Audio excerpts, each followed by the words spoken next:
Namasté Yogini, Yogi, bienvenue à nouveau sur la chaîne de yoga Jujuna Yoga.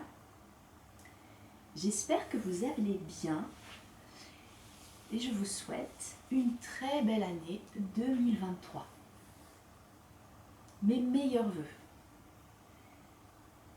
En écho à la vidéo qui a été postée la semaine dernière sur différents sujets, mais notamment sur les doshas,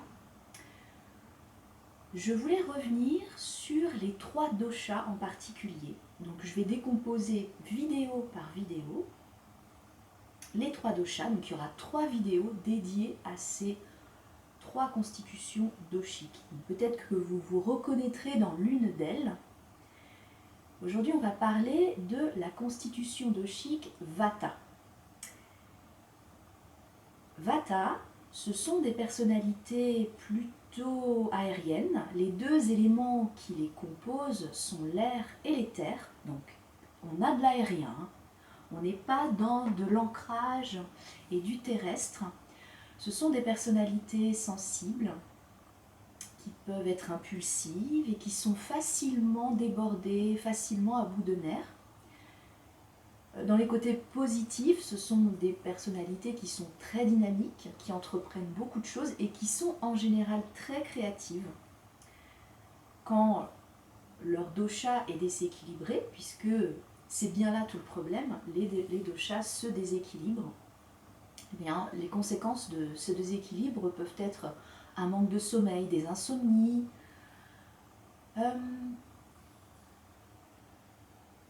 donc, quelles sont les solutions pour pallier ces symptômes d'un dosha vata déséquilibré?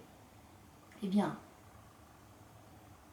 faire une cure de sommeil, prendre du temps pour soi, essayer de se calmer, prendre du temps pour soi. Vata n'aime pas également le froid. Donc, si vous êtes en hiver, comme en ce moment, vous pouvez vous préparer des boissons chaudes, vous mettre dans un environnement vraiment très agréable au niveau température, sans exagérer évidemment. Vous munir de plaid, de couverture, vous couvrir. Essayez vraiment d'être le plus confortable possible. Chaude également l'atmosphère au niveau des lumières. Vata est un être plutôt lumineux, donc même si vous êtes en hiver et qu'il fait nuit tôt, essayez d'arranger vos lumières de manière à ce qu'elles soient très confortables, très cosy et qu'elles vous fassent du bien. S'entourer également d'un environnement bienveillant qui veille sur la personne Vata est important. Moi je suis Vata, donc je sais plutôt de quoi je parle. Et au niveau physique, je ne vais pas parler beaucoup du physique du dosha Vata. Ce sont des personnalités plutôt, des personnes minces plutôt, avec une peau sèche, je confirme, des cheveux fins, plutôt cassants, avec un sommeil assez contrasté. Alors, ce que je vous propose, là, aujourd'hui, pour essayer d'apaiser le dosha Vata quand il est très énergique, c'est une pratique yin d'ancrage. On va faire 3 postures, mais vraiment des postures très basiques, accessibles à tous.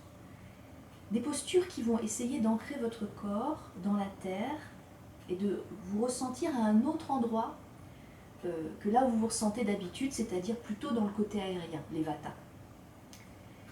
Pour la pratique, qui va durer une quinzaine de minutes, vous avez besoin d'un plaid, d'une couverture, d'une brique. Si vous n'avez pas de brique, vous pouvez prendre un gros livre.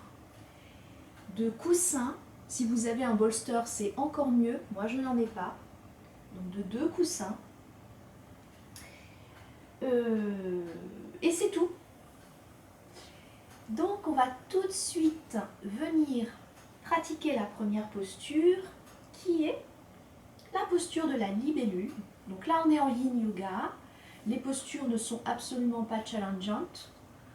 Vous pouvez au contraire jouer avec la gravité pour essayer d'amener vraiment du bien-être dans la posture. Si la posture est inconfortable, quittez-la ou essayez avec ce que vous avez sous la main de vous soulager. Par exemple, une douleur forte dans le genou, essayez de surélever un petit peu votre genou, de plier votre jambe. Pareil pour le bas du dos. Pareil pour les cervicales.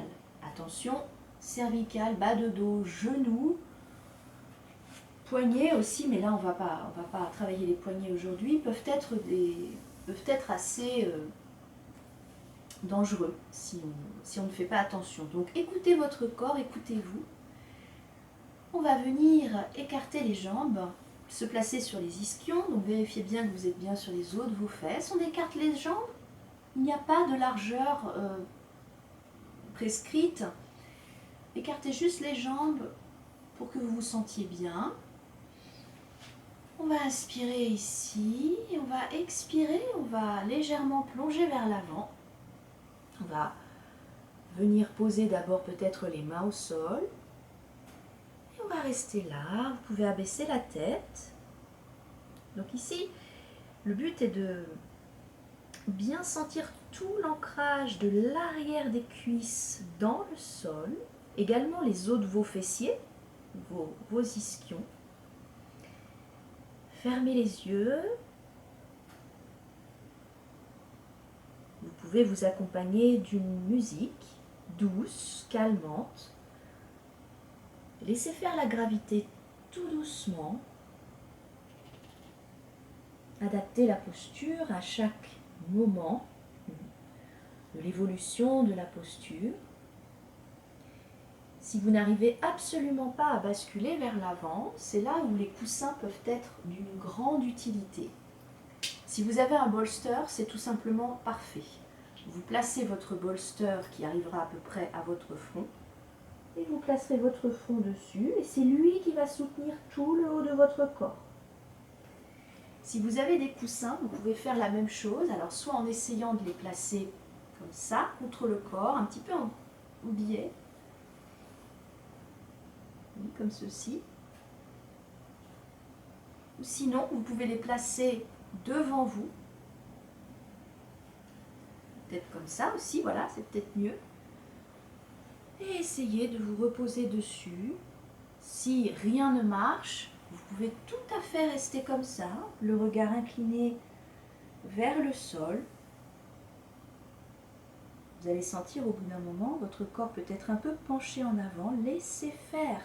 Vous avez vos mains pour vous retenir.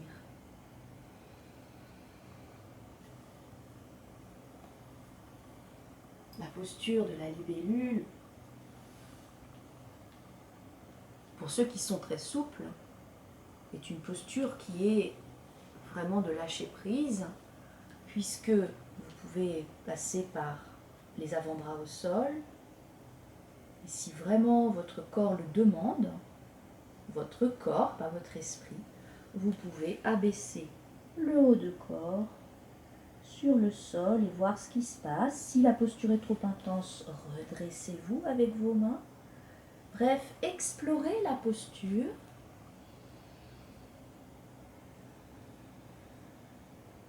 Respirez bien profondément. Vous devez quand même ressentir les sensations au niveau des adducteurs.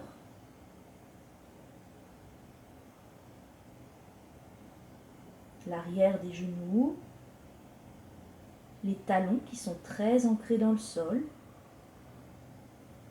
Et puis un petit étirement de la colonne vertébrale. Alors ça dépend dans quelle posture vous êtes au niveau du buste. Pas d'effort. Laissez-vous aller.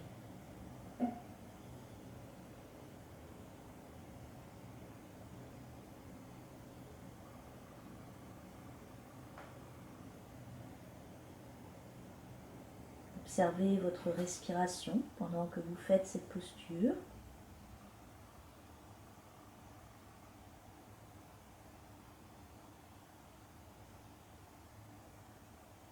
Vous pouvez laisser aller la tête vers le bas.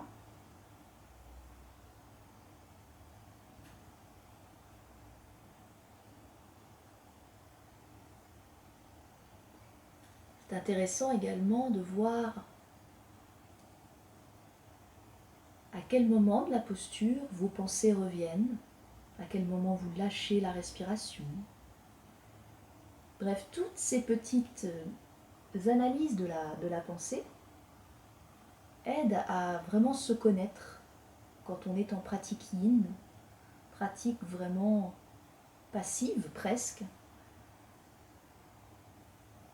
où on est vraiment dans l'analyse du ressenti, ressenti corporel, mais aussi ressenti mental, émotionnel. Donc ne vous gênez pas, vous êtes chez vous. Prenez du temps pour vous ici. Calmez Vata.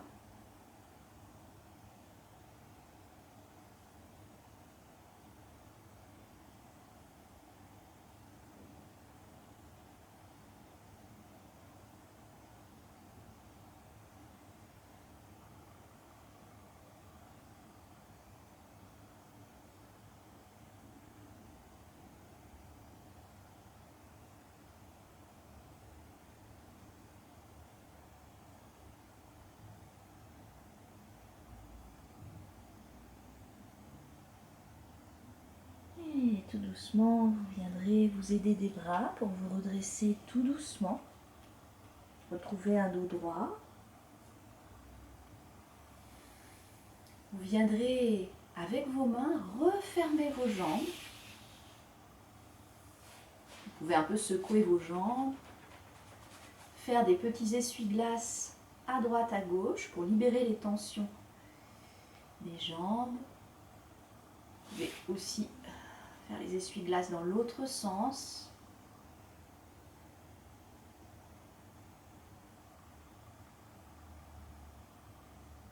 On va tout de suite venir s'installer dans notre deuxième posture.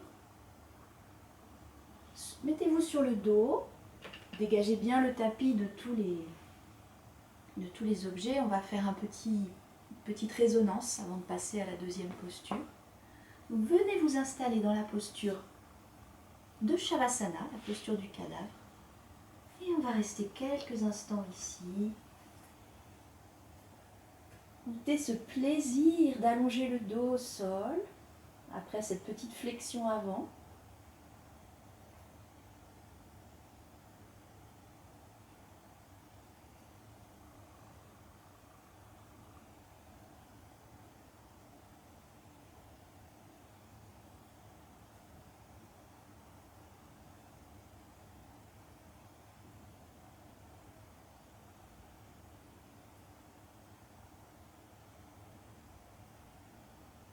Inspirez par les narines, expirez par la bouche. Amenez les genoux sur la poitrine si vous avez besoin. Venez enlacer les genoux et faites des petits cercles. Peut-être amener un petit peu les genoux sur la poitrine pour bien libérer le bas de dos. Et vous allez venir saisir votre brique. Vous allez la placer sous votre bassin. Placez-la sous votre bassin. Plantez les pieds dans le tapis, les plantes de pied dans le tapis. Et venez vous allonger tout doucement sur le dos. Voilà. Donc le bassin est un petit peu en hauteur. On est un peu dans une posture, une mini-inversion, puisque le cœur est légèrement plus haut que la tête. Vous pouvez soit rester ici, dans cette posture, ou vous pouvez sinon amener les pieds vers le ciel. Les jambes n'ont pas vraiment besoin d'être tendues à fond, les pieds flexés. Vous pouvez juste laisser vos jambes aller vers le ciel. Fermez les yeux ici. Vous pouvez ouvrir les paumes de main vers le ciel. Si c'est inconfortable, paume de main vers le sol. Et observez les sensations ici dans cette posture de Viparita Karani. Cette fois-ci, l'ancrage se situe au niveau du dos.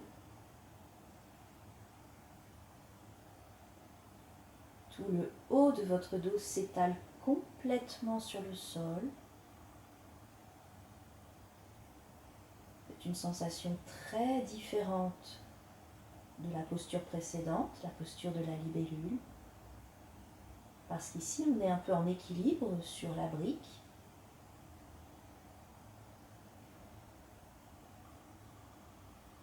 Sentez vos omoplates qui s'éloignent l'une de l'autre et votre dos qui fond dans la terre. Vos épaules aussi sont légèrement roulées vers l'arrière, décontractées.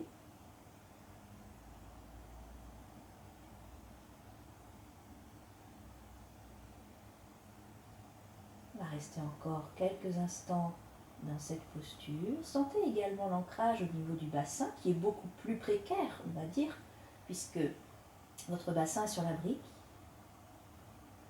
On peut peut-être un peu rouler le bassin d'avant en arrière pour voir les sensations que ça procure dans votre dos, dans la colonne.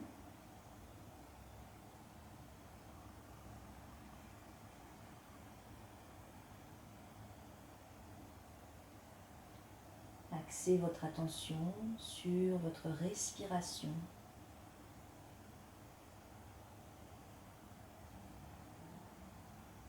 Essayez de lisser les traits de votre visage. Vous êtes à l'intérieur de vous-même en introspection de sensations. Si c'est trop intense pour les jambes, vous pouvez replier les genoux, redéposer les pieds au sol, peut-être réajuster un peu la brique. Si vous voulez rester juste avec les genoux levés vers le plafond, faites.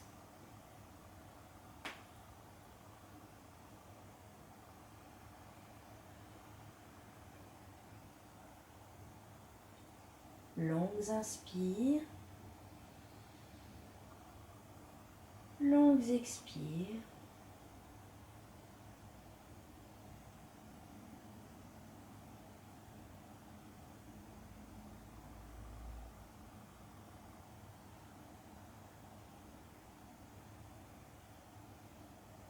Puis tout doucement, on va venir replier les jambes. D'abord les genoux sur la poitrine, puis déposer un pied, puis l'autre au sol. Dégagez la brique dessous votre bassin. Allongez les jambes. On se retrouve en posture de Shavasana, à nouveau, la posture de relaxation. Et observez vos sensations sans la brique maintenant, au niveau de votre dos.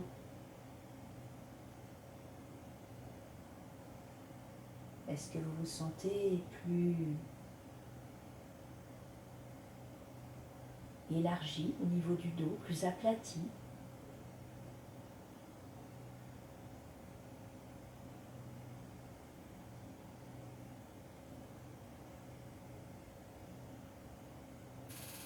Et votre bassin, le sentez-vous plus large sur le sol, plus répandu?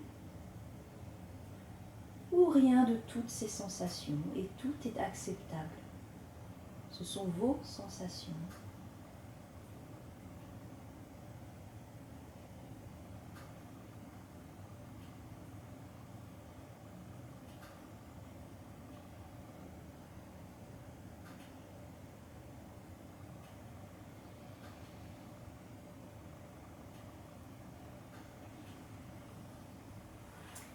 Vous allez venir prendre votre couverture, vous recouvrir pour la dernière posture, la posture du Shavasana, la posture finale de relaxation.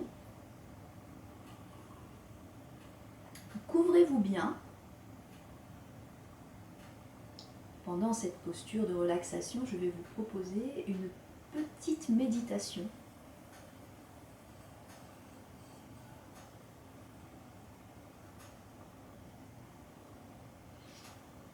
Donc, venez vous installer sur le dos. Les jambes écartées de la largeur du tapis.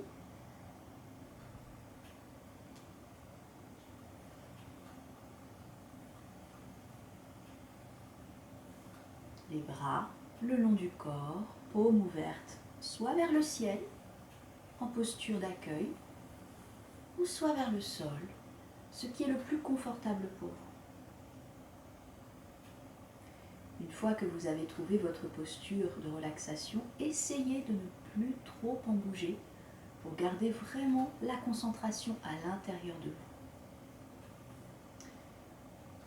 Et venez fermer les yeux ici.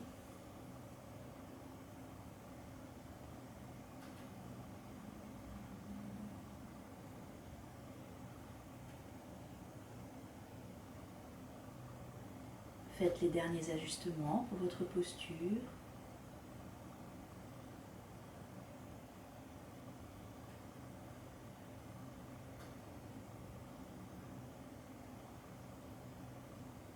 Concentrez votre esprit sur la respiration.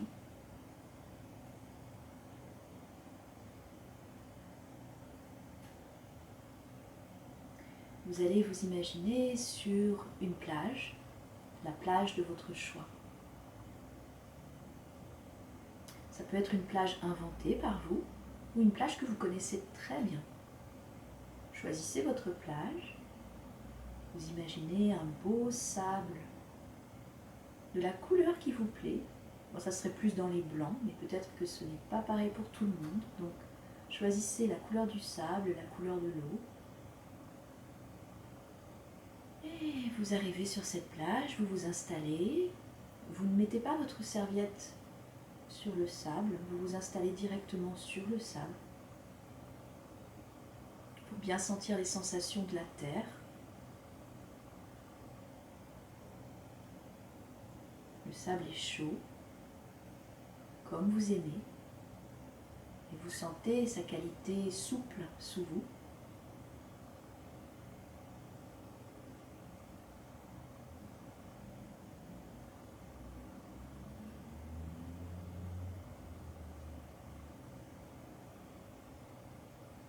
Vous entendez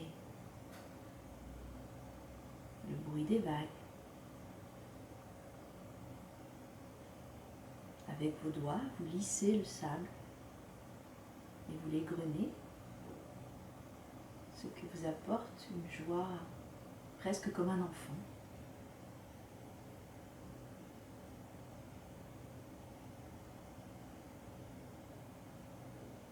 Ressentez toutes ces sensations, imaginaires bien sûr, vous êtes sur votre tapis.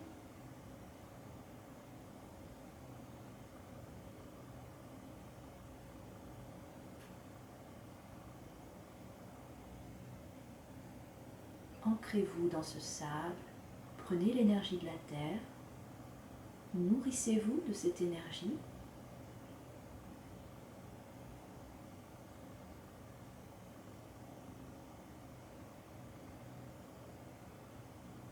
Vous pouvez visualiser dans votre abdomen, votre ventre, la couleur jaune qui se diffuse dans toute cette partie, puis qui se diffuse un peu plus loin, dans la cage thoracique et dans les extrémités, vos jambes, vos mollets, vos pieds, vos bras, vos mains, votre visage, votre tête.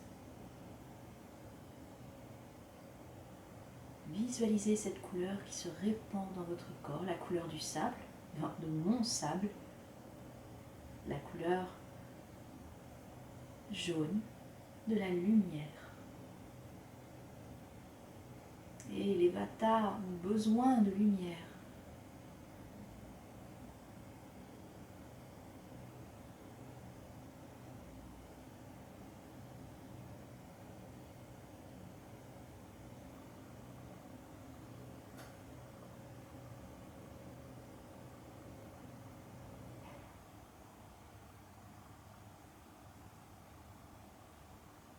Vous resterez encore quelques minutes dans cette posture. Vous pouvez évidemment faire stop sur la vidéo. Et tout doucement, vous viendrez ensuite remuer les orteils, les doigts. Redonner de la vie à votre corps qui s'est un peu endormi pendant ces quelques minutes de relaxation. ces quelques minutes de voyage sur une plage. Et vous prendrez une grande inspiration par le nez et une grande expiration par la bouche.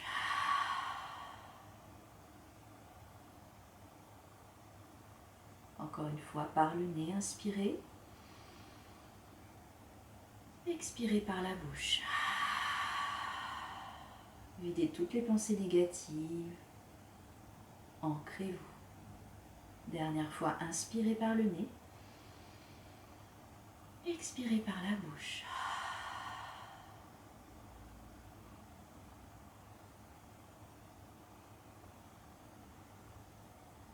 Tout doucement, vous viendrez rouler sur le côté de votre choix, en posture fétale. Et ensuite, venir retrouver une posture de tailleur.